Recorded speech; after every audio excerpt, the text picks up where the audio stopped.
Well, I don't know about you, but I was quite glad to turn the page of my paper diary from January into February this year. January has been a dark month in many ways, with less natural light than almost any other month of the year. It's been cold too and wet for most of the time, with little to do in the garden and less to see on our daily walks. Lockdown has limited where we can go again, and I know for many of us we've felt cooped up and fed up over the past month. It's not been an easy one. Well, as I turn the page of my diary into February, things seem to lighten a bit. The evenings are certainly lengthening and much nicer for my cycle home in the late afternoon.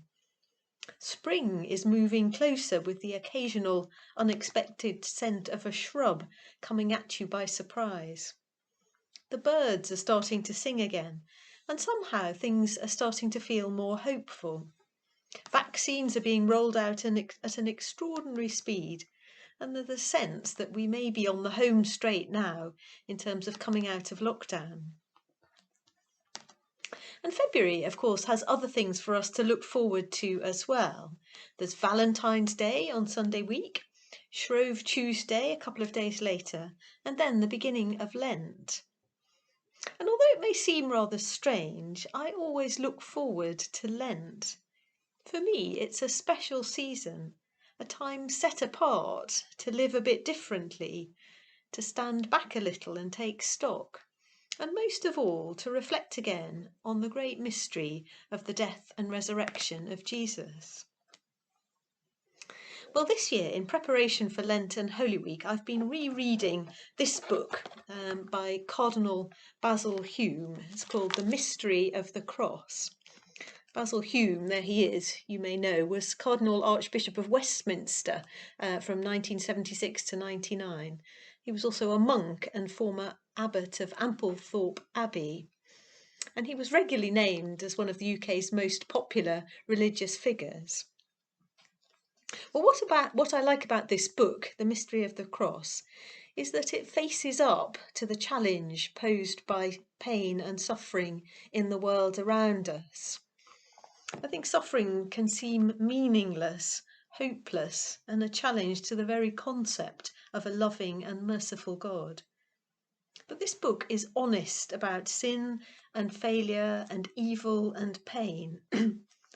And in the face of so much suffering, Hume encourages us to look again at the cross of Christ, to spend time with it, to allow it to reveal its mysteries to us. Here, God enters into our human suffering.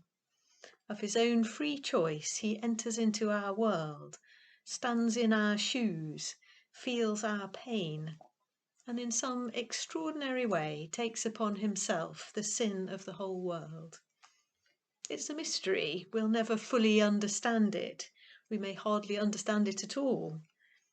But as we place ourselves at the foot of the cross, as we focus our thoughts there once again, we may find ourselves deeply comforted, strengthened, and encouraged. Here at the cross, Jesus suffered for us to bring us back to God.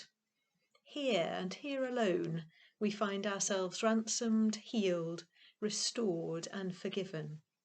It's a message of extraordinary hope.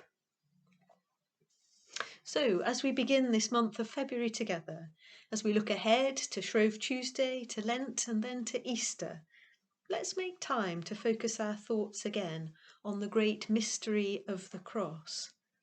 And I pray that we'll find in it hope and meaning and great comfort for our souls.